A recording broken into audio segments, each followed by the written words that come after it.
Coming up on First at 4, Kentucky Governor Andy Beshear recently announced more funding for one Eastern Kentucky county. We'll tell you where that money is going.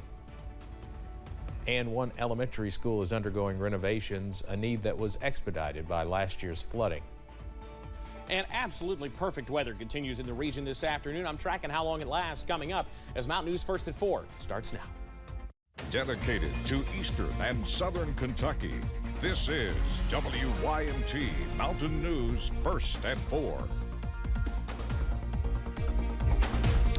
Good afternoon, I'm Steve Hensley. First at 4, last Friday, on the one-year anniversary of the flood, Governor Beshear visited Eastern Kentucky, and he also announced more than $1.3 million to benefit Perry County. The funding is expected to benefit outdoor spaces, extend sewer lines, and improve recycling efforts. Judge Executive Scott Alexander says the money will go to good use.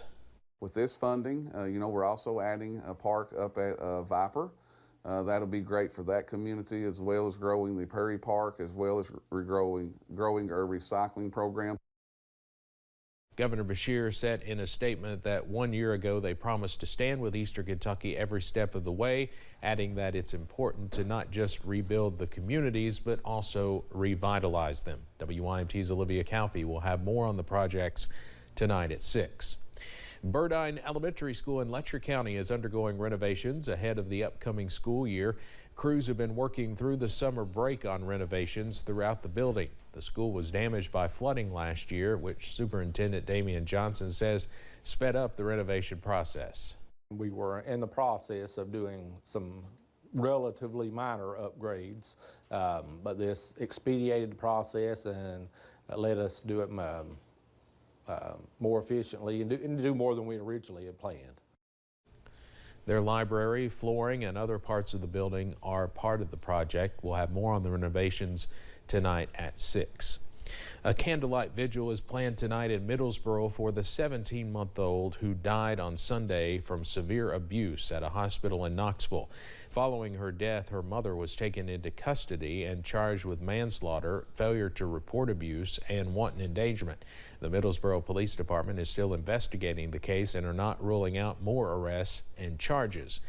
And that candlelight vigil, led by Reverend Steve Temple, is taking place tonight at 7 in the Middlesboro City parking lot behind the post office. We plan on having a reporter there, and we'll have more tonight at 11.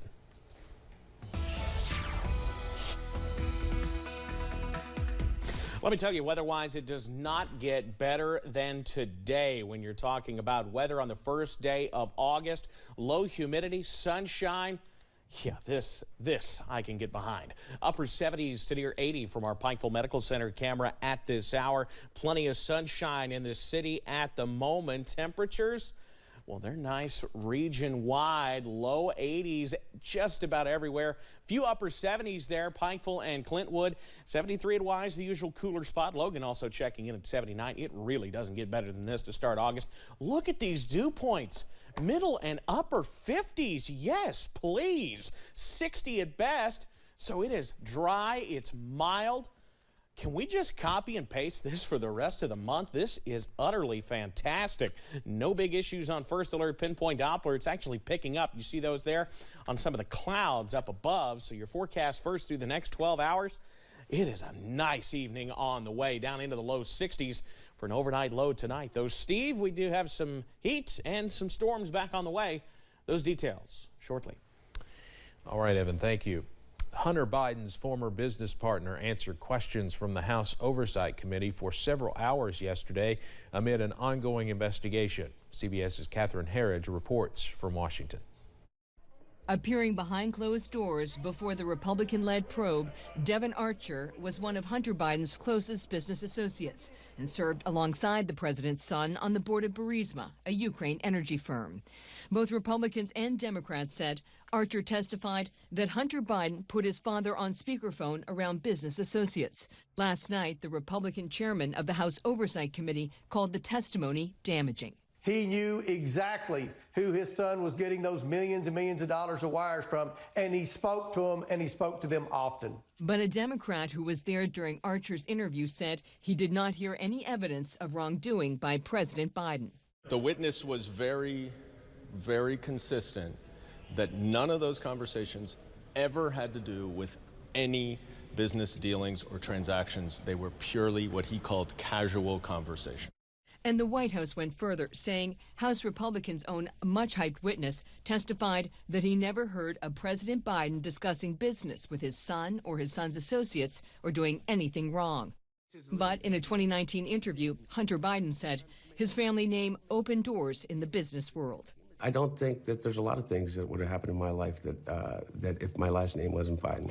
The final transcript of Devon Archer's interview should help clarify these issues, but a Republican aide to the House committee told CBS News it won't be publicly released until it's gone through a formal review process, and that could take days or weeks.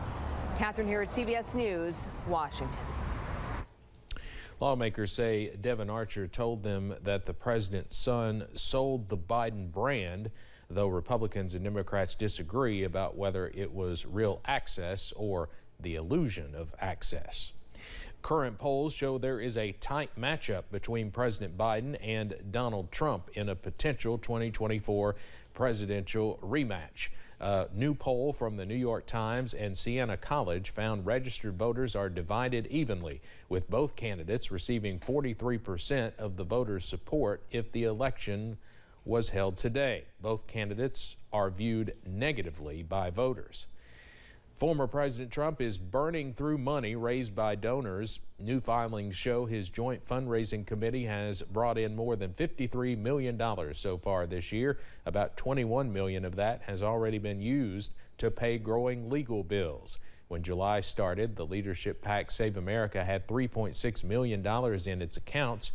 Meanwhile, Trump allies have launched a legal defense fund as an alternative fundraising vehicle to help cover their bills. Coming up on First at 4, July brought some of the hottest temperatures of the year. What medical experts are saying about the dangers it brings for people with chronic illnesses. Plus, plenty of sunshine out there now, but how long will this beautiful weather last? I'm tracking the latest next.